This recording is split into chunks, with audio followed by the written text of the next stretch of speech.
मेरा नाम आभा गुप्ता ठाकुर है। मैं काशी हिंदू विश्वविद्यालय में पढ़ाती हूँ। जयशंकर प्रसाद की एक कविता है जिसमें जब प्रेमचंद ने जयशंकर प्रसाद से पूछा कि आप अपना परिचय दें, तो उन्होंने कविता लिखी थी। पूरी कविता नहीं, पर 4 पंक्तियाँ सुनाना चाहती हूँ। छोटे से जीवन की कैसी बड़ी कथाएं आज कहूँ, क्या यह अच्छा नहीं कि औरों की सुनता मैं मौन रहूँ। ये औरों की सुनने की जो इच्छा है, ये ख़त्म न हो जीवन भर, तो हम अनायास ही बहुत कुछ सीखते चले जाते हैं। आज मैं संजय दुबरी राष्ट्रीय उद्यान में हूँ और ये राष्ट्रीय उद्यान आज़ादी से पहले भारत का सबसे बड़ा राष्ट्रीय उद्यान था, लेकिन बाद में गुरु घासीदास अलग बन गया और संजय दुबरी राष्ट्रीय उद्यान मध्य प्रदेश में और गुरु घासीदास छत्तीसगढ़ में चला गया। ये जो राष्ट्रीय उद्यान है, हर जंगल की एक कहानी होती है जो आप उस जंगल में जाकर उसकी खासियत को महसूस कर सकते हैं। इस राष्ट्रीय उद्यान में कई सारी कोर जोन्स हैं और कुछ बफर का इलाका है। बफर बुनियादी रूप से हम उसे कहते हैं जो जंगल की कोर एरिया और रेवेन्यू लैंड के बीच में पड़ता है, उसे बफर कहते हैं। तो यहाँ पर दुबरी रेंज है, यहाँ पर पौड़ी रेंज है, यहाँ बस्तुआ है। ये इस जंगल की कोर रेंजेस हैं। और बफर का बहुत बड़ा इलाका है। Madwas buffer, Koliyari buffer, Dubri buffer, Beohari buffer, इसके अतिरिक्त बरचल डैम के पास भी बफर है, टमसार बफर। तो ये सारे इसके बफर के इलाके हैं। क्योंकि हम ये संजय दुबरी राष्ट्रीय उद्यान एक अनछुआ तो नहीं कहा जा सकता, लेकिन कम परिचित, कम चर्चित राष्ट्रीय उद्यान है।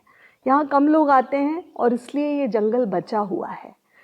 यहाँ पर बहुत ज़्यादा लोगों के नहीं आने की बहुत बड़ी वजह ये भी है कि सबसे नज़दीकी शहर यहाँ से लगभग 200-250 किलोमीटर दूर हैं।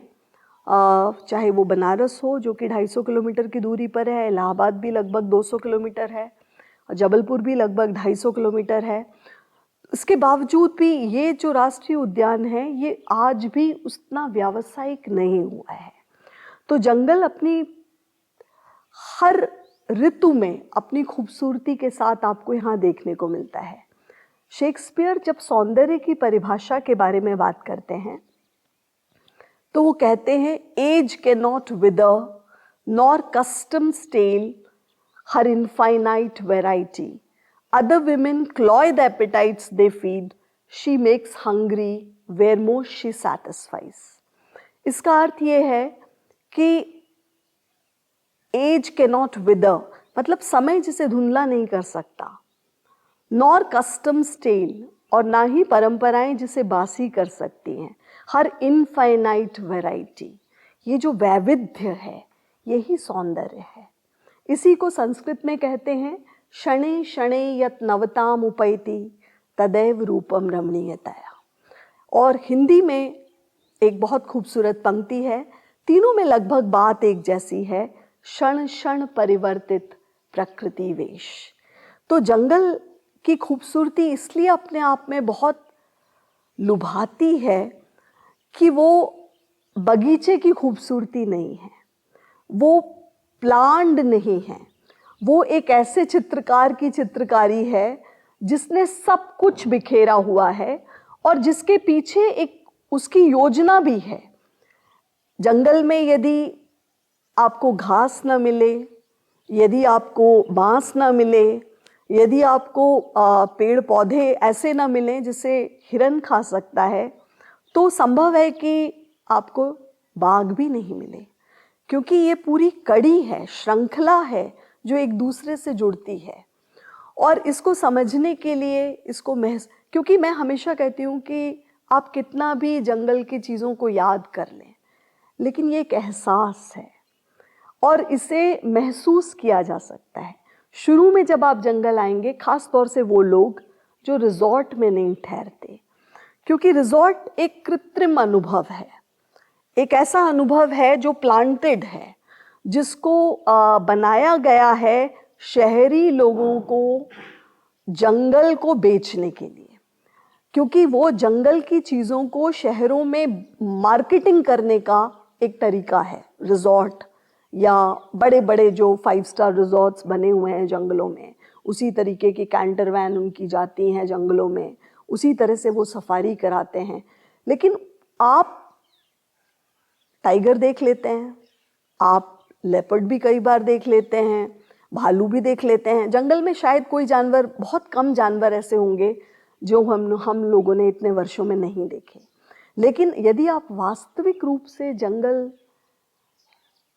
के गीतों को सुनना चाहते हैं तो आपको हवा की उस सरसराहट के एहसास को महसूस करना होगा, आपको पत्तियों के गिरने को महसूस करना होगा, और जो वो पत्तियां गिर के जो चादर ज़मीन पर बिछाती हैं, जिसके नीचे फिर बारिश के बाद एक नई जिंदगी पनपती है।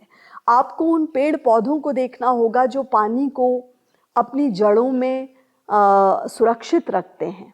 और इसीलिए कई नदियाँ जो कि जंगल की नदियाँ हैं, फॉरेस्ट रिवर्स हैं, वो पूरे साल, पूरे वर्ष भर सूखती नहीं हैं। आपको इसकी रिदम को, इसकी जंगल की लय को महसूस करना होगा, और हर जंगल की लय अलग है। मध्य भारत के जंगल एक अलग तरह के जंगल हैं, तराई के जंगल बिल्कुल अलग तरह के जंगल हैं। तराई के जंगलों में आप जाएंगे तो इस समय मार्च अप्रैल के मौसम में आपको भटमास दिखाई देगा। यदि आप मध्य भारत के जंगलों में आएंगे तो पलाश ऐसे बिखरा हुआ होता है जंगलों में जैसे आग लगी हो। और यदि मार्च अप्रैल के समय में ही आप सिक्किम गए, खुदा न खास्ता, और ओखरे के ऊपर के जंगलों की तरफ चले गए, तो बुलूस के फूल ऐसे लगते हैं वहाँ खिले हुए जैसे पूरा जंगल दहक रहा हो। तो ये अलग संस्कृति शब्द जो है कल्चर, वो हम जानते हैं कि हॉर्टिकल्चर, सेरिकल्चर, एग्रीकल्चर से आया है। इसलिए जब पहली बार कल्चर के लिए हिंदी पर्याय खोजा गया तो सुनीति कुमार चैटर्जी ने एक शब्द दिया कृष्टि, जो कृषि से जुड़ा था। और रविंद्रनाथ ठाकुर ने कहा कि कृषि नहीं, ये बेहतर शब्द संस्कृति होगा। संस्कृति शब्द हमारे यहाँ था पहले, हमेशा से रहा है, लेकिन कल्चर के समतुल्य शब्द के रूप में उसका इस्तेमाल 19वीं शताब्दी में ही शुरू हुआ, और रविंद्रनाथ ठाकुर ने ही उसका इस्तेमाल कल्चर के समतुल्य शब्द के रूप में इस्तेमाल किया। तो जिसे हम भारतीय संस्कृति कहते हैं, वो प्रकृति के साथ सहभाव, प्रकृति के साथ सह अस्तित्व में विश्वास करती है। इसीलिए आप देखते हैं हमारे देवी देवता, इंद्र हो या आप कोई भी देवी देवता देखें तो कहीं ना कहीं वो प्रकृति से जुड़ते हैं। लेकिन पश्चिम ने हमें सिखाया, या दूसरे शब्दों में कहूँ कि 200 साल की जो गुलामी या औपनिवेशिक भारत में हम रहे, और हमारी कई पीढ़ियाँ उस औपनिवेशिक भारत में बड़ी हुई, इससे हम खुद को भूलते गए।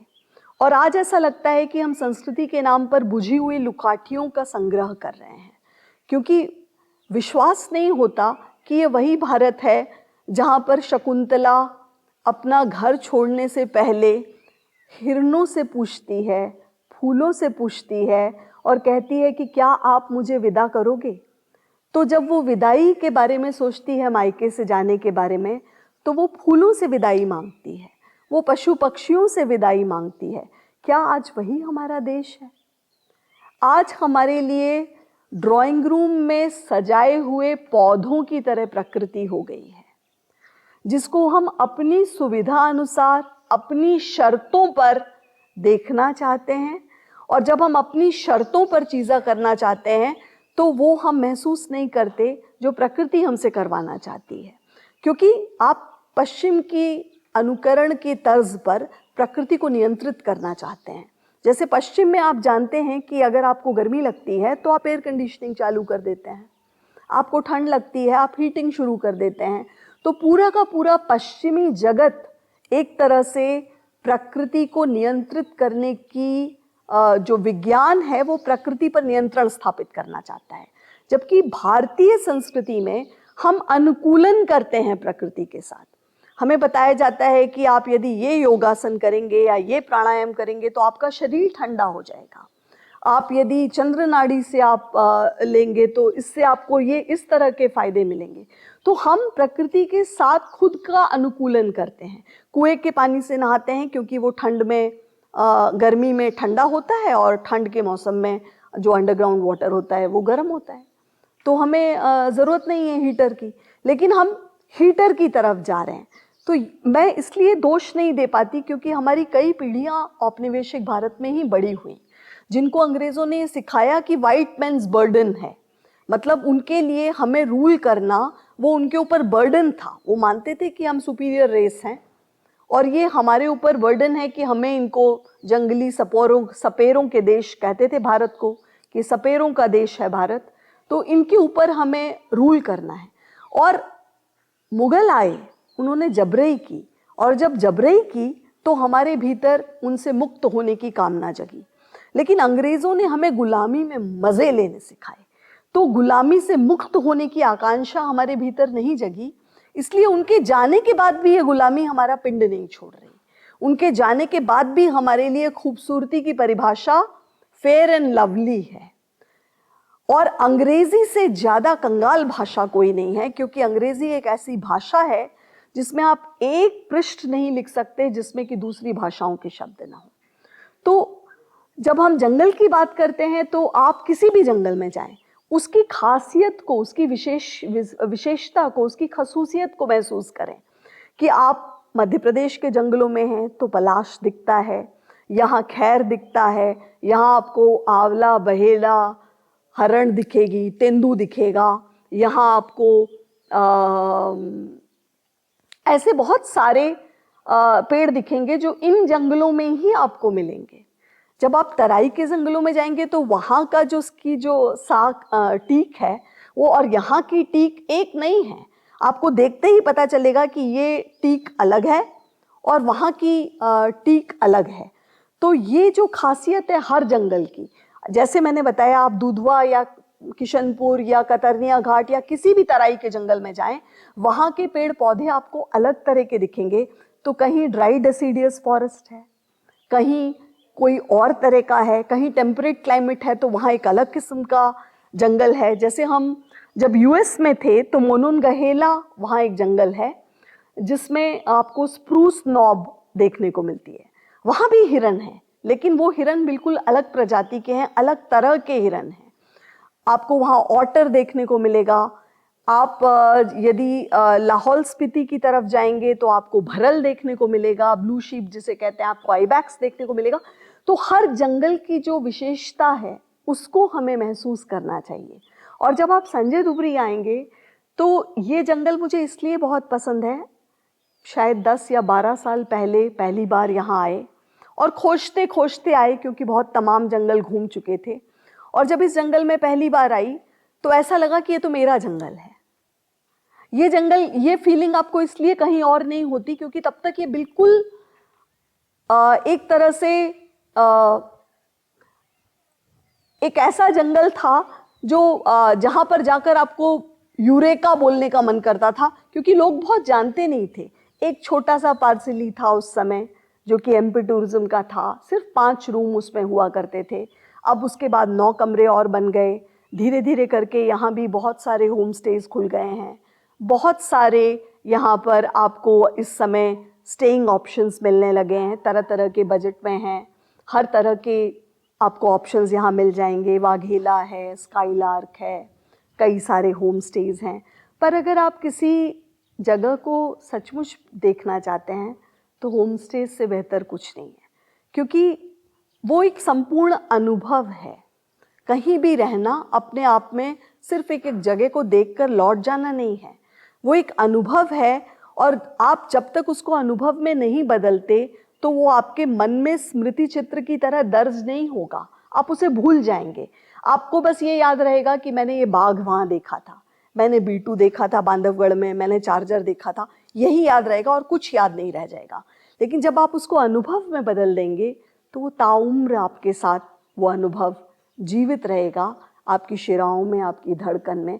और जंगल ऐसा है कि शुरू में आप जाते हैं तो आप को यदि उतनी सहूलियतें नहीं मिलती जितनी शहर में, तो आपको पसंद नहीं आता। लेकिन जब आप बार बार जाते हैं तो इट ग्रोज ऑन यू, और वो एक तरह का, मैं व्यसन शब्द का इस्तेमाल शायद नहीं करना चाहिए, पर वो एक तरह का कि आपकी आदत का हिस्सा हो जाता है। और जब कोई भी चीज़ आपकी आदत बन जाती है तो वो आसानी से छूट नहीं सकती। मेरी तहे दिल से गुजारिश है अपने दर्शकों से कि वो अपने जीवन में प्रकृति को ज़्यादा से ज़्यादा जगह दें, क्योंकि यदि वो ऐसा करेंगे तो जो आने वाला समय साइकोलॉजिकल प्रॉब्लम्स का समय होने वाला है, जैसा कि हम यूएस में देख रहे हैं, जिसमें घर बिखर रहे हैं, परिवार टूट रहे हैं, और बच्चे, छोटे छोटे बच्चे भी तनाव, अनिद्रा और कई तरह के इस तरह के मनोरोगों से ग्रस्त हैं। और यदि आप चाहते हैं कि ऐसा न हो तो साल में कुछ समय प्रकृति के साथ बिताइए, उसको उपभोक्ता की तरह भोगते हुए नहीं, उसके साथ जीकर हो सके तो उसके लिए कुछ करने की कोशिश के साथ। एक छोटी सी कविता मैंने संजय दुबरी पर लिखी थी जिसका शीर्षक है मैं आश्वस्त हूँ। मेरी आँखों के कैनवस पर काले ऊन के गोलों से दो भालू दौड़ते हुए चलचित्र के प्रभाव से अंकित हैं, जैसे टंगा हो कोई छाया चित्र किसी दीवार पर। हरी घास के बीच उनकी उपस्थिति सूचक है संजय दुबरी अभयारण्य में जंगली जानवरों के होने की। इस सुखद अनुभव से जुड़ गई हूँ मैं। फिर खुद से यहीं दौड़ते चीतलों के झुंडों के साथ मैंने देखे कई और जानवर, पाम सिवेट और जंगली लोमड़ी भी। अभयारण्य के पौड़ी इलाके में मारा गया है एक जंगली भैंसा, बाघ का शिकार, जो मरने के बाद बाघ की गिरफ्त में घिसटते हुए तराई में कहीं गुम हो गया है। और मैं एक बार फिर आश्वस्त हूँ, आश्वस्त। धन्यवाद।